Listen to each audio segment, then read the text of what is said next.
My name is Karen. I'm a housewife who married into a farming family. Having been married to Michael for 20 years, my days are filled with farm work and household chores from dawn till dusk, but it's not all that bad. Hey, Karen. This soup stock, you used instant powder, didn't you? You should be making the stock from scratch. Seriously, Karen has a talent for making awful meals. The sarcasm from my mother-in-law, Dorothy, and Michael pales in comparison to the busyness of farm work and chores. I'm amazed at how they can find the energy to complain about the soup I make every day. Ugh. This is so bad, I'm throwing it away. Hey, Dorothy. Dorothy ends up throwing the soup she and Michael were eating into the kitchen sink. It's been 20 years of marriage. This kind of harassment is an everyday occurrence. Still, there's a reason why I don't divorce Michael. Grandma, that's a bit too much.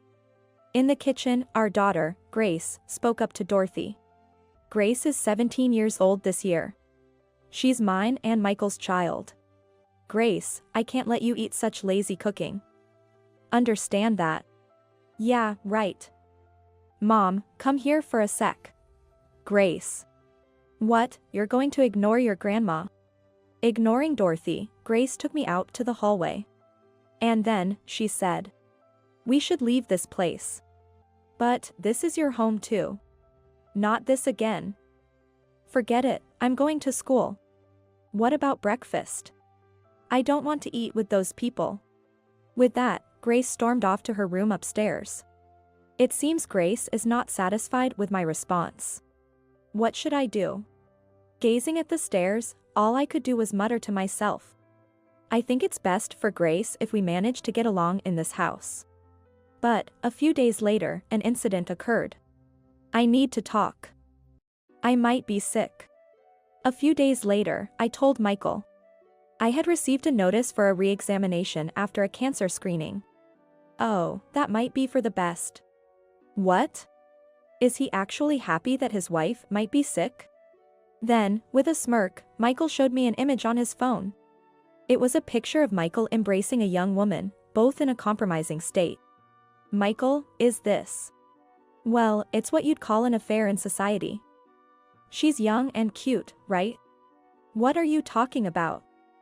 That's disgusting. I couldn't help but shout in response to Michael's words. What? You got a problem with it? But this is. If you have a problem, we're getting a divorce. Get out. Ouch.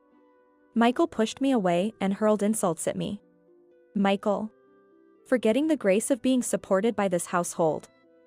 It's common sense for a wife to turn a blind eye to her husband's affairs. But an affair is a clear act of infidelity. It's your fault for not being attractive. Michael firmly retorted to my argument. What the? What's this all about? Startled by Michael's angry voice, Dorothy came over. Mom, listen to this. Karen is being utterly unreasonable. My husband proudly admitted to his affair and claimed that my opposition to it was unreasonable, appealing to Dorothy. Even Dorothy, who's always lenient with her son, would surely take my side this time. How foolish I was to think so even for a moment. After hearing Michael's side, Dorothy said, "That's Karen's fault." What? It's normal for a husband to have a mistress. It's narrow-minded not to accept that. Think about Michael, who you're blaming. I was speechless at Dorothy's statement. Wouldn't Dorothy dislike being cheated on herself? Dorothy, would you be okay if your late husband had a mistress? Since you're a failure as a wife, it's only pitiful if Michael doesn't have a mistress. I was dumbfounded by Dorothy's statement. And then, Michael said this to me. Exactly. I'm going on a trip abroad with her tomorrow. Don't slack off on the housework and chores while I'm gone. Michael, is that? Shut up. Who needs a sick woman anyway? I was speechless at Michael's words. I can no longer continue as his wife. But if we divorced, and Grace ended up staying in this house. The thought made me shudder. I must avoid that at all costs. However, the situation would take an unexpected turn. Please, let's get a divorce. I'm begging you. At dinner that day, I was begging to Michael. Mom. Glancing at Grace, who was staring at me in shock, I continued. I've endured for Grace's sake. But I can't forgive an affair. I'll take Grace and leave this house. Wait a minute. Grace is my granddaughter. If she's your granddaughter, why not have Michael's girlfriend bear one for you?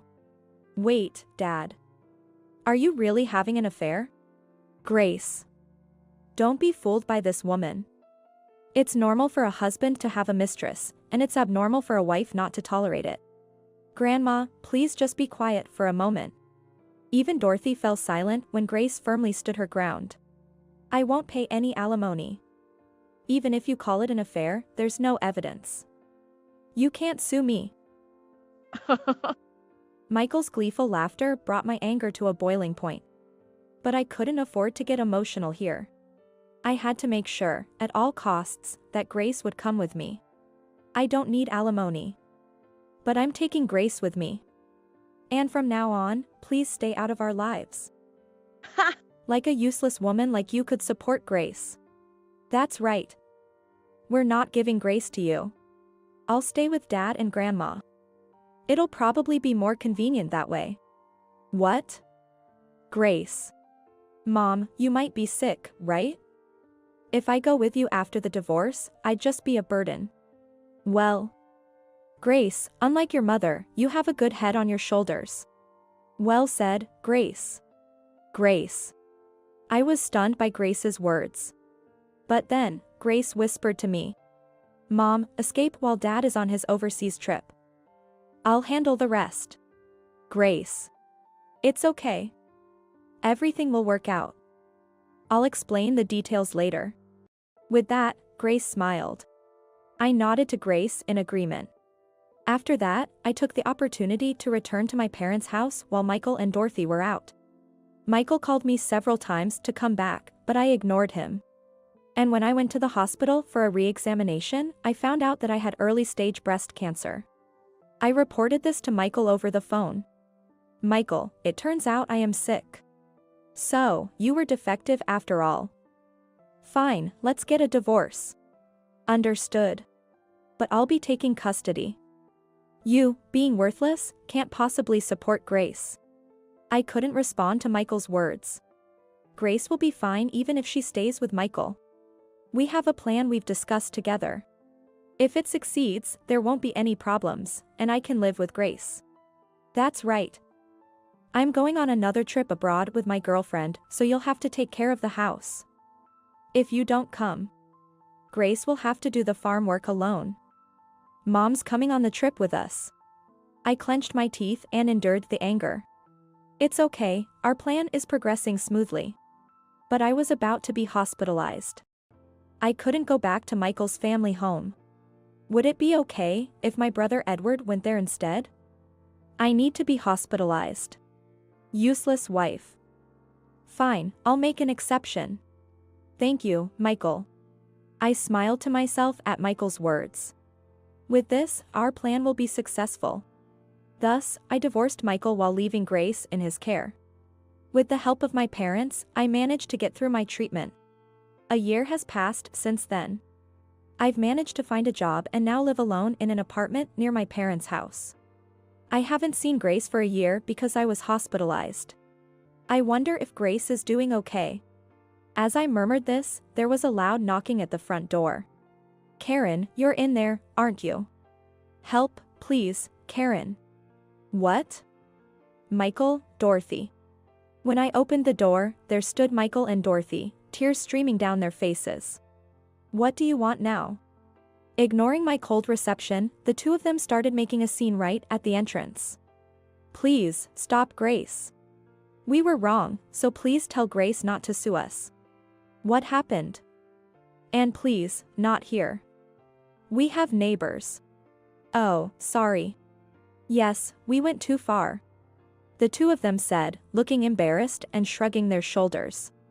Come in first. Then we'll talk. Michael and Dorothy hesitantly entered my apartment. And then, I was about to hear an astonishing story from the two of them. Grace has left home. What? And she's not listening to us about not suing us. Meaning? Well, here's what happened. They explained what had happened with Grace. Grace had left home with evidence of Michael's affair and a cash card in my name that Michael had hidden. So, where is Grace now? She's with Edward.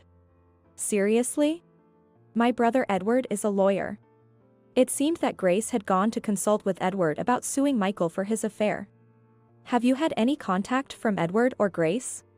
No. I haven't heard anything. Listen. If they say anything, make sure they don't sue us. Oh, okay. Remember that. That's your duty as a wife. But I'm already divorced from Michael. Really? Just when I thought I could start a new family with my girlfriend, Grace has to go and ruin everything. If Grace contacts you, make sure you tell her not to sue us. What happened to their submissive attitude just now? As soon as they realized I didn't know the situation, they reverted to their usual way of speaking to me. Hey. The train fare. What? We came all the way from afar, so it's only natural you pay for our transportation. Okay, got it. Fearing trouble from resisting, I offered $100 to the two of them. Michael and Dorothy snatched it and left. Mom. Are you doing okay? After they left, I received a call from Grace. The plan worked, didn't it? Yeah. I took the evidence of the affair and the cash card Dad had hidden in your name. Where are you now? I'm at Edward's place. When Edward saw the evidence of the affair I brought, he couldn't help but smile with satisfaction. Hearing Grace's cheerful voice made me burst into laughter as well. I never imagined you'd come up with something like this. Even when Edward and I looked for evidence of the affair a year ago, we couldn't find any. That's what I told you, right? Everything would work out. But how did you manage to gather the evidence? It was easy. Dad didn't put a lock on his phone. So I was able to secretly get hold of the correspondence and pictures with his mistress that would serve as evidence. But your dad and I are already divorced. I wonder if we can still demand alimony. I asked Edward about that too, and he said it's fine. There's a 3-year statute of limitations after the divorce. And as long as it hasn't passed, it's entirely possible to claim alimony. I see. So that's why you stayed with Dad, to help out with this. I didn't want to see Mom suffer because of Dad.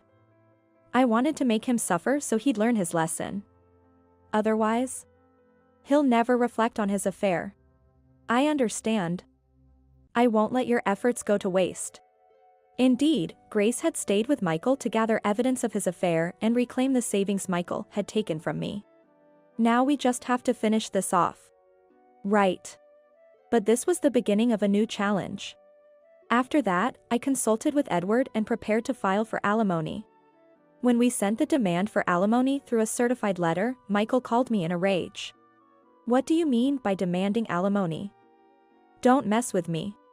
I'm sorry, but considering Grace's future and everything, I thought it best to settle things with you. That's why I had the certified letter sent. What do you mean, settle things? And where's Grace? I don't see why I need to tell you that. I had become able to firmly respond to Michael's yelling. So, I'll be expecting the alimony payment, thank you. There's no way I'm paying. I'll sue you for being a worthless wife. Be ready for that. Michael said that, but I had already anticipated such a move. Edward and I decided to also claim alimony from Michael's mistress. This is legally permissible, as the responsibility for alimony due to affairs and cheating also falls on the partner involved. Michael's mistress was living with her parents, so the certified letter was undoubtedly seen by her family as well.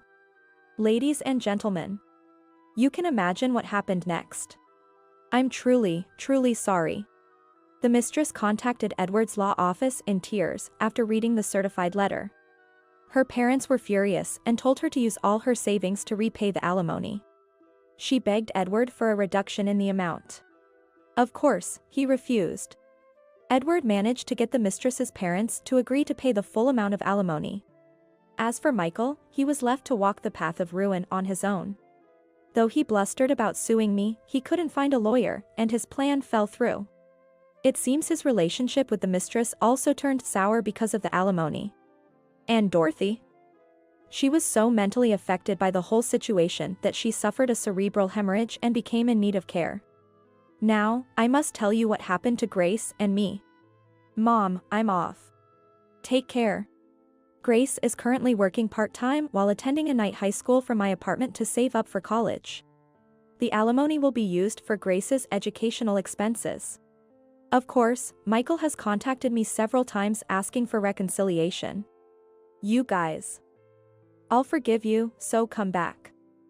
Otherwise, you'll regret it. Every time he threatened me like this, I recorded the call and consulted with Edward, my lawyer brother. We filed a report for being threatened. As expected, Michael also tried to contact Grace. I'm your guardian, you know. Do you have any idea what happens when you disrespect me? Yeah. I'm glad you're not my guardian. I wouldn't want to live with a crappy dad like you. What? What do you mean by that? When I talked to you about the custody, you said, do whatever you want. So, I had Mom become my guardian. But Dad. You were always off on trips abroad with your mistress, hardly listening to what Edward had to say. I won't accept that. Don't mess with me. Then, why don't you check the family registry? You'll probably find that my last name has been changed to Mom's maiden name. With that, Grace hung up the phone. Undeterred, Michael kept calling, threatening, if you don't give me the custody, I won't let you off easy. As a result, Michael was investigated by the police on suspicion of making threats. Being his first offense, he was not prosecuted. However, rumors that he was arrested by the police have spread around the neighborhood, and he's been living uncomfortably ever since. Since then, there's been no contact from Michael. I had endured for years for the sake of my daughter, but I never imagined that she would take revenge on her cheating ex-husband for me. I hope to continue supporting each other and living together with my kind-hearted daughter. Mom, thank you for always protecting me. It's me who should be thanking you. I had no idea you'd become so dependable. You've grown up before I knew it, becoming such a kind person. I'm so happy. Now, it's my turn to work hard for her sake. Annie, you are really cute, aren't you? As the door opened, the voice became clear. And upon hearing that name from Jason's mouth, I froze. I wondered who it was, but once I heard the name, it was indeed my sister Annie's voice. Jason foolishly called out Annie's name over and over again. I was trembling, but then had a realization. I had to capture this moment on video as evidence. I made sure to record it on my cell phone and quietly left the scene. After a while, the two of them came out of the bedroom. Seeing me, they turned pale, and I said, "Oh yeah, I sent the video of the two of you to Keith. Anyway, let's discuss what to do next among the four of us soon." At my words, Annie's face turned even paler. What? What do you mean? What I mean is exactly what I said. I've kept the video as evidence. What have you done? As I held up my cell phone, my sister became hysterical. And then, she lunged at me. My name is Marissa. I'm a 45-year-old housewife. I have 2 boys in the 6th grade. They are twins. I've heard that twins run in families. Interestingly, I'm also a twin. I have a twin sister named Annie. Being identical twins, we didn't really have a sisterly bond. Rather, we were more like rivals. Even if we weren't twins, I grew up constantly being compared to Annie. Before long, I developed a strong complex towards her, and she too prioritized beating me above all else. Annie was always the cute and friendly child. On the other hand, I was shy and introverted. And because I was also shy with strangers, everyone was drawn to Annie when we first met. Although we were rivals, I loved Annie. I adored her, who was always smiling and popular. But it seemed Annie wasn't feeling the same way. We used to play a lot together when we were in elementary school, but I always ended up with the roles nobody wanted. Marissa, you're it. During games of tag, when nobody wanted to be it, I was always forced into the role. Even when one of my friends suggested deciding by rock paper scissors, Annie would pressure me with, "You want to be it, right, Marissa?" Not wanting to be disliked by Annie or excluded by my peers, all I could do was nod in agreement. Annie's behavior wasn't limited to playtime. It was in the 6th grade. When we were deciding roles for a school play. We were going to perform Snow White, and I, not being much of an actress, hoped to be the narrator. However, I caught a cold and had to miss school on the day roles were assigned. You want to be the narrator, right? I'll tell Mr. Daniel for you. Annie said that, so I trusted her and felt relieved. But when I got better and went back to school, I found out I had been cast as the lead role. Why am I the lead? I was shocked and asked my friend. Then, my friend uttered unbelievable words. Annie said that Marissa wanted to play the lead role. What? I didn't say that. But it's already been decided. It seemed that no one in our adolescence, at the age of 6th graders, wanted to play the role of Snow White due to shyness. That's why I, who was absent, was chosen for the role. Mr. Daniel also found it strange that I, usually so reserved, would want to play the lead role.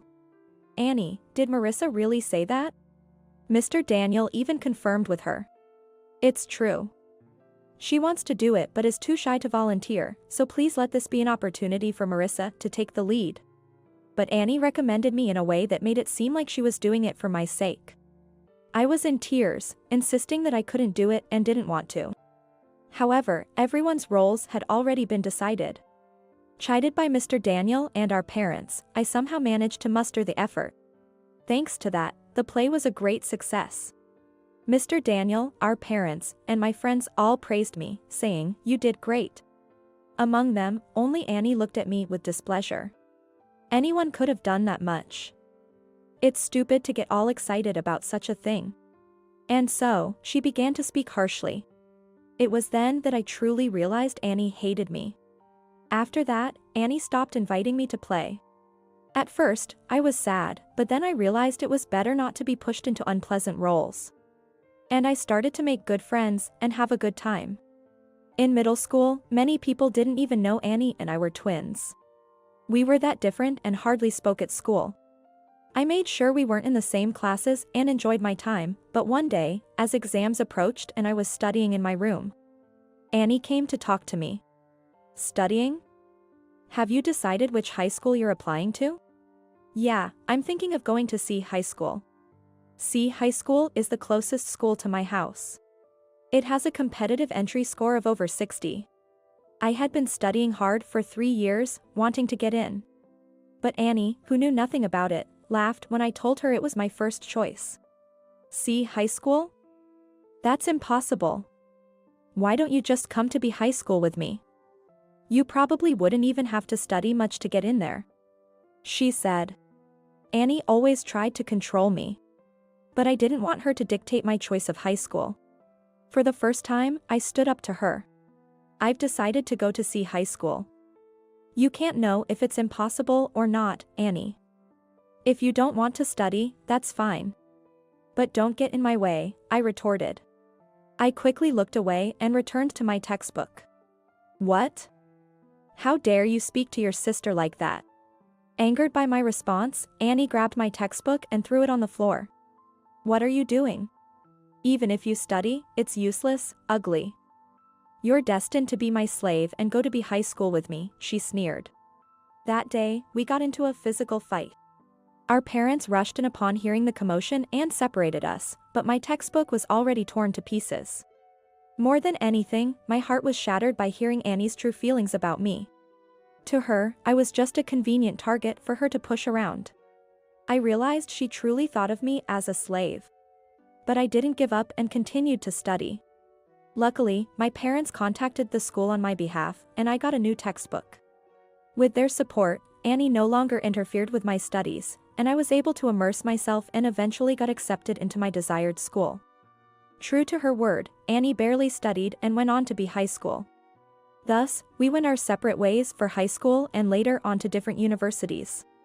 And then we both found jobs. As an adult, I started living on my own. And that's when I met a man. He was Jason, my husband.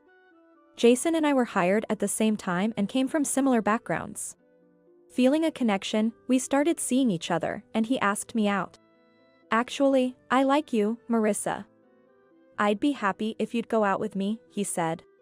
I was utterly surprised. I had feelings for Jason too. But I didn't have the courage to say such things out loud.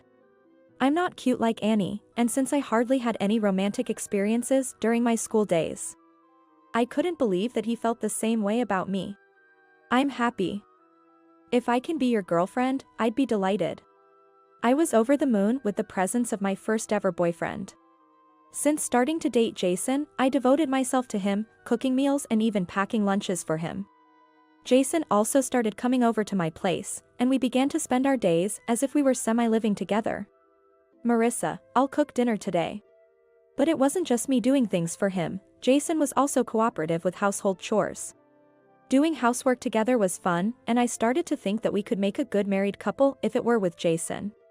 And 3 years after we started dating, we decided to get married. I was very happy and delighted about it, but there was one thing that worried me. You have a twin sister, right, Marissa? I'd like to meet her, Jason said. I had told him about being a twin during our 3 years of dating, but he had never met Annie. In fact, I hadn't even told her about having a boyfriend. Since our big fight in middle school, there had been a deep rift between us. Yeah, that's right. But if we were going to get married, it was inevitable that Annie and Jason would meet. The thought of how Annie might scorn me was depressing, but I decided it was time to introduce them. What? Marriage? When did this happen? Annie, whom I haven't spoken on the phone for a long time, seemed surprised by my news. I had told our parents, but it seemed Annie hadn't heard yet.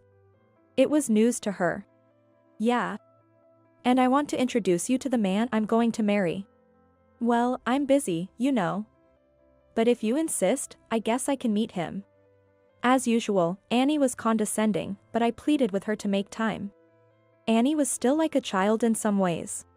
I figured I had to be the adult and humble myself. So, we went back home to coincide with Annie's day off. Jason suggested we all have a meal together at a restaurant, so we made plans to meet there. And on the day, we went to the restaurant. But even when it was time, Annie hadn't shown up. Annie's late. She said she'd be here on time. Sorry, Jason. It's totally fine. I'm sure she'll show up eventually, let's just wait a bit.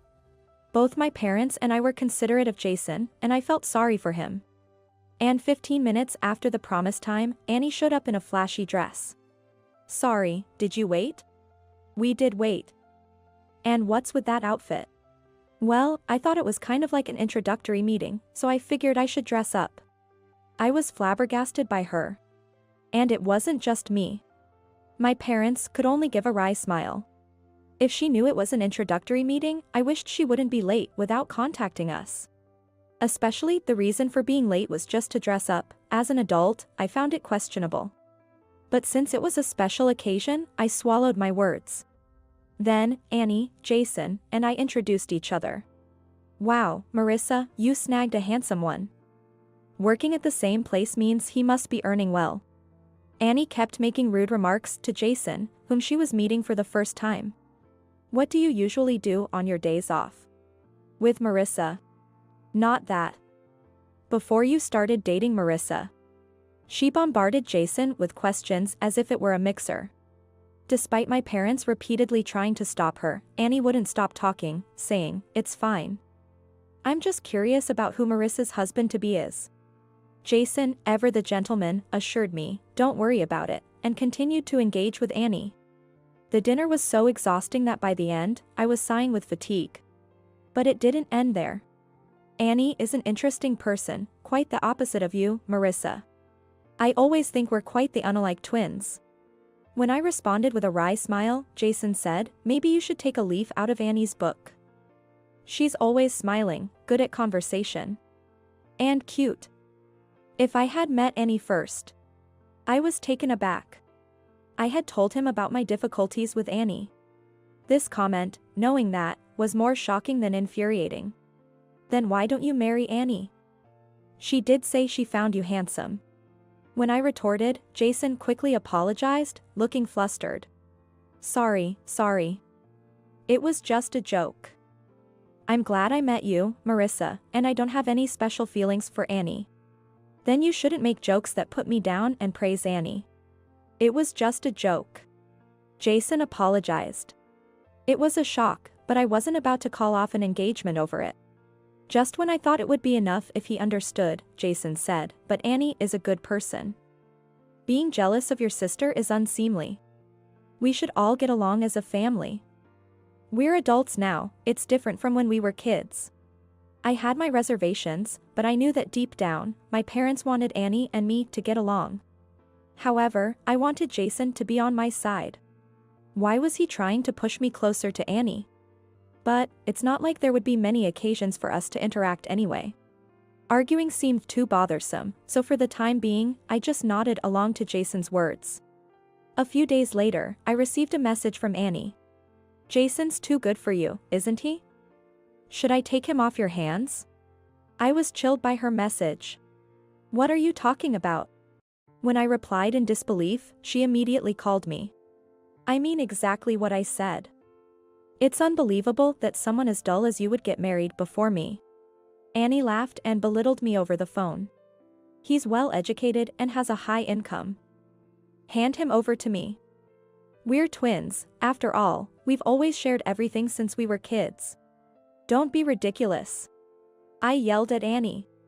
I couldn't stand her treating Jason like an object, nor the absurd claim that we've always shared everything. I had always been the one stuck with the unpleasant things for Annie. That night, I told Jason about it and warned him to be wary of Annie. But Jason seemed amused and brushed off my concerns. It's nice to be so well liked. Don't worry, Annie isn't serious. It's not a laughing matter. You never know what Annie might do. You doubt my feelings? I said it's fine, so it will be fine. Jason, who had been such a wonderful person, seemed to change after meeting Annie. He was determined to affirm everything about her, simply because she was my sister. Other than that, he was the same wonderful partner as before. But it was frustrating how he changed whenever Annie was involved. Don't worry so much. But as Jason said, as long as he wasn't swayed, Annie couldn't do anything. Being disturbed by Annie's words meant I didn't fully trust Jason. So I was told. Indeed, that was probably true. I decided to trust Jason and ignore Annie's words. Annie continued to send me snide messages, but I didn't respond. Fortunately, Annie didn't do anything to us, and I hoped we would become a wonderful family, enjoying a happy marriage. Years passed. When I was over 40, my parents informed me that Annie had gotten married. By then, I had blocked her and we weren't in contact. Occasionally, we'd see each other at our parents' house, but every encounter with Annie resulted in verbal abuse. Approaching 40 and still unmarried, Annie began to take out her frustrations on me, and it seemed she was avoiding me too.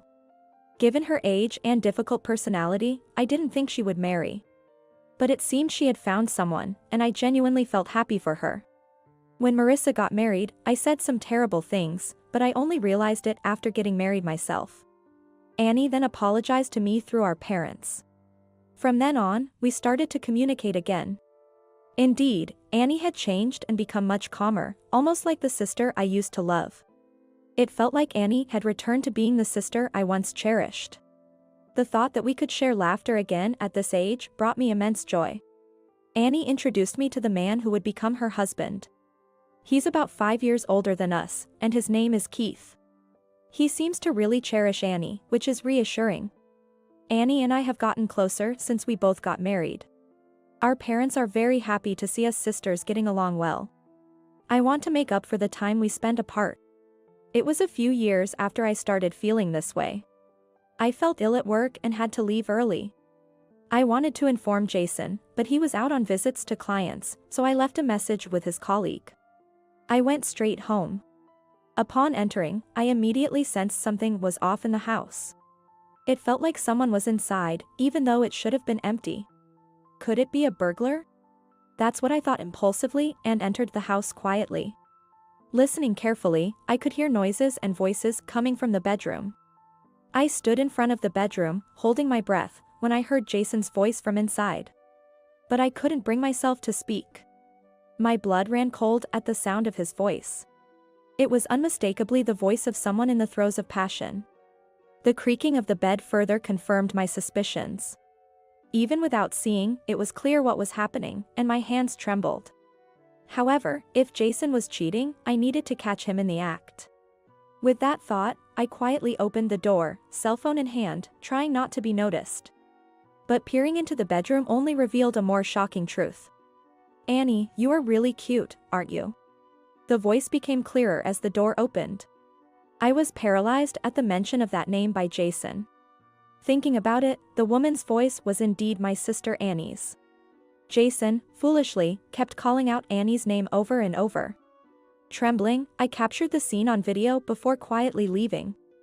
I sat in the dining room for a while, stunned. I was supposed to have come home early due to feeling ill, but the shock made me forget all about it. I sat in front of my cell phone in a daze, waiting for this nightmare to end.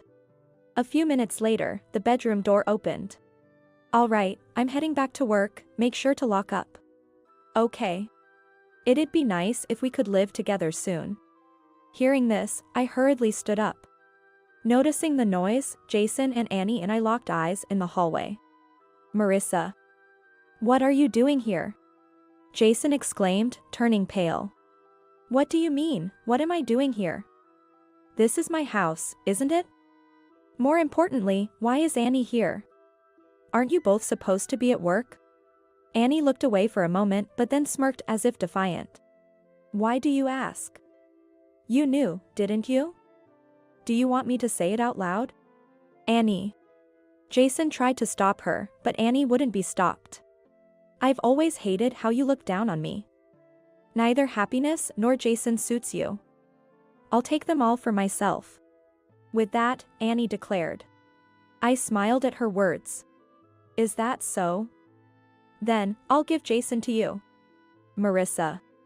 But don't think you can take away my happiness." Perhaps displeased by my retort, Annie shot me a glare with an annoyed expression. Facing her, I continued. "Exactly. I sent Keith the video of the two of you. Anyway, let's discuss what to do next, all four of us, sometime soon." Annie's face turned ashen instantly. "What do you mean?" "Just what I said. If you want Jason, Keith should know about this, right? What have you done?" Annie became hysterical, lunging at me. "Annie, calm down." "How can I possibly calm down?" Jason hurried to stop her. But Annie showed no signs of calming down. At that moment, Annie's phone in her bag rang. She froze at the sound.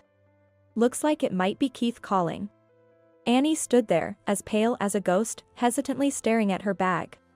But there was no sign she was going to answer her phone. In the silent room, only the sound of a cell phone echoed. After a while, my phone started to ring. "See? Since you didn't pick up, he's calling me. Marissa. I'm truly sorry. Please forgive Annie. Can you please cover for her with Keith? If things continue this way, Annie might lose everything." Jason started to speak as if he was defending Annie. Next to him, Annie began to cry bitterly. She was acting like the tragic heroine of a story. What Jason said made sense. In fact, Keith is Annie's husband and also the president of the company she works for. If he found out about Annie's infidelity, it could lead to divorce, and she might not be able to continue working at his company. Especially since it's during working hours. It's a bleak outlook, but she doesn't deserve any sympathy. She knew what she was risking when she did it. "I can't cover for her." "That's what I said." "That's too harsh." Jason continued to try to defend Annie. I was so irritated by his words that I glared at him. "Do you think this is the time to be worried about others? Annie isn't the only one who could lose her family and job." At my shout, Jason flinched. He seemed to have a sudden realization, breaking out in a cold sweat. He must have understood the meaning of my words. "Just so you know, I've sent your department and name, along with the video, to the company's main email address." "What have you done?" The call from Keith had already ended at some point. Jason and Annie remained standing there, faces filled with despair. After kicking them out, I called Keith. "Sorry to bother you at work. You're calling about the video, right?" "Yeah. It's Jason, right?" "Yes. I quietly replied to Keith's gentle voice. I'm sorry for asking you to do this. Then, he said that. Actually, Keith had consulted me because he thought something was off with Annie. It might have been possible for the old Annie, but the current Annie truly loved Keith. I didn't think she would cheat, and I had told Keith as much. But if Annie ever did something, he had asked me to get evidence. That's why I think I was able to film it calmly. Please don't apologize. I'm glad I could keep evidence of Jason's infidelity. If you hadn't asked me to, I probably wouldn't have thought to remain calm like that. I told Keith that. It would be a lie to say I wasn't shocked. It's shocking enough that it was just an affair, let alone with my own sister. I was the one who wanted to go mad. My sons will be home soon, so let's talk another day. I told Keith that and hung up. Tears flowed uncontrollably, but for my sons and my own future, I had to be strong.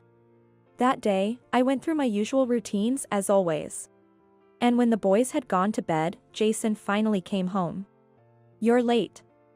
Were you with Annie? When I said that, Jason clearly showed his displeasure and retorted. It's your fault I was called into HR. They said my punishment will be decided later. What are you going to do about this? I couldn't help but laugh at Jason trying to play the victim when he was the one at fault. Crying over someone like him was a waste of time. There's nothing I can do about it. Do as you please. You realize what you're saying? If we get divorced, I'll take custody of the boys. Are you still going to go through with it? I was appalled by Jason's statement, which sounded like he was using our sons as leverage. What are you talking about? You think you'll get custody after likely losing your job? Divorce is a done deal. Stop talking nonsense and keep your foolishness to your actions only. Jason was speechless, as he should be. Naturally. Returning home during work hours for an affair, such a scumbag would undoubtedly be fired. Does he still not understand the foolishness of his actions? If so, that's incredibly stupid. I'll leave tomorrow. Wait. We could still make amends. Can't you forgive just one affair? Now, trying a more submissive approach, Jason began to apologize. Just once. I repeated his words. According to Keith, Annie had been acting strange for several months. Keith is mostly out on sales visits, so Jason might have been returning home during the day. Just once. Jason weakly responded to my question, avoiding eye contact. He had shifty eyes, too. His lack of confidence in his answer made it clear it wasn't just once. I found it pointless to press further and ended the conversation. The next day, I told my sons about Jason's affair. They're already in 6th grade. They should understand that hurting and betraying others is wrong. Feeling sorry for exposing them to this during such a sensitive period, I apologized. But they wanted to talk alone, just 2 of them, and went to their room. Soon after, they came out with their bags and said, "Mom, we're on your side." I couldn't help but cry. They comforted me with smiles as I apologized again. Then, we went to my parents' house. My parents were speechless when they heard about Annie and Jason's actions. They had been happy that the sisters were getting along well again, but my mother apologized to me with tears, saying, "Annie hasn't changed." Has she? I'm sorry for always making you endure. Cut ties with Annie and Jason. We'll keep our interactions with Annie to a minimum. My dad said this, and it was a weight off my chest. From that day on, I commuted to work from my parents' house. Jason, presumably suspended, didn't come to the office but kept calling me repeatedly. I ignored him, and eventually, he started sending messages day and night. "I love you, Marissa. Let's live happily as a family of 4 again." I was out of my mind. I was just deceived by that woman. I don't know how to live without you. I was almost fooled for a moment, but my son's laughter at the messages made me realize their absurdity. But I couldn't ignore him forever. Eventually, I'd have to meet him for official divorce. I arranged to meet Jason on a day off, and we decided to meet at a cafe. Choosing a cafe over going back home was Keith's advice. He said that being in a public place would help keep the conversation calm. Keith and Annie also joined us at the cafe, and Annie looked like a completely different person, having lost a lot of weight over the past few days. She must have fallen out of favor with Keith. Serves her right. All right, Annie and Jason, please sign this divorce oaths.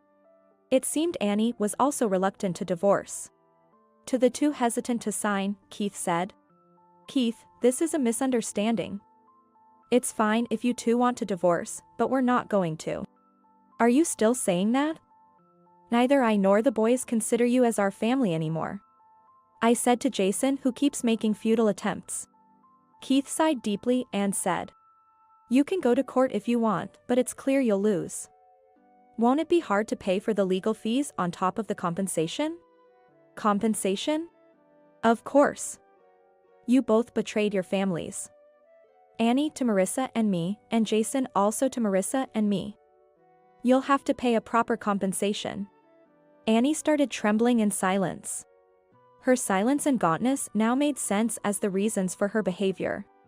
How am I supposed to pay? I might even lose my job. Jason began to argue, turning pale. You brought this on yourself. Besides, you'll have to pay child support for both children. Oh yeah, Annie, I said. At my words, Annie flinched and her shoulders shook. You said you wanted to live together, right? You're welcome to marry and live in that house. I laughed out loud. Make sure you take care of the mortgage too, okay? Jason was startled. He must have forgotten about the mortgage. The two of them sat in front of two divorce oaths, sweating profusely and silent, with colorless expressions. Afterwards, introduced by Keith to a lawyer named Oliver, we were able to successfully claim alimony and child support and finalize our divorce. Despite his initial resistance to divorce, Jason proposed to Annie almost immediately after it was finalized. I knew he had always been fond of Annie. I wonder when his affair turned serious. Hearing that, I couldn't help but feel incredibly pathetic. On the other hand, Annie, who was genuinely in love with Keith, the company president, was discarded by him and, as expected, lost her job too. Despite her deep affection for Keith, why did she end up in such a situation with Jason? I was left with lingering questions, so I asked Keith. Then, Keith hesitantly began to speak. Actually, a few months ago, she started complaining about you. What? Saying that it's extravagant to be married and have children when you're useless. Could it really be because of that? Though it seemed unlikely, considering Annie's personality, it wasn't impossible. But the thought that she would go to such lengths just to set me up sent shivers down my spine. I talked to you because I thought something was off and I was worried you might be in danger. But I never imagined it would lead to this with Jason. I'm really sorry. Keith said, looking genuinely apologetic. It's okay. It's all in the past now. Besides, Jason is also to blame for giving in to Annie's advances. And with that, the conversation ended. Keith and I have agreed to keep in touch for consultations about alimony and legal matters. According to him, the two, burdened by a significant amount of compensation, ended up marrying and living together. Annie, abandoned even by her parents, had nowhere else to go. Having lost her family, she reluctantly accepted Jason's proposal. The following is what I heard from Oliver. Annie seems unable to accept that she was forced to divorce Keith and marry Jason, whom she doesn't love. Because of me. Oliver, who gets verbally abused every time he calls her, can only respond with a wry smile. Though I feel sorry for Oliver, he has been a great support to me, possibly due to Keith's influence, and I'm truly grateful. It seems I'll still need to rely on him for a while to make the alimony calls, and I'll likely continue to need his help in the future. 5 years have passed since then. The alimony and child support payments have been coming in regularly, and my emotional wounds have largely healed. Just as the divorce turmoil had settled and I was getting back to my normal life, I received a call from Oliver after a long time. Annie says she has something to discuss with you. I refused. Whatever she wanted to talk about, it would likely just end with her berating me and using me as a vent for her frustration.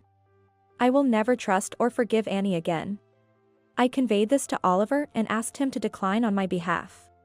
However, Annie insisted it was urgent, and Jason also requested a meeting as a favor.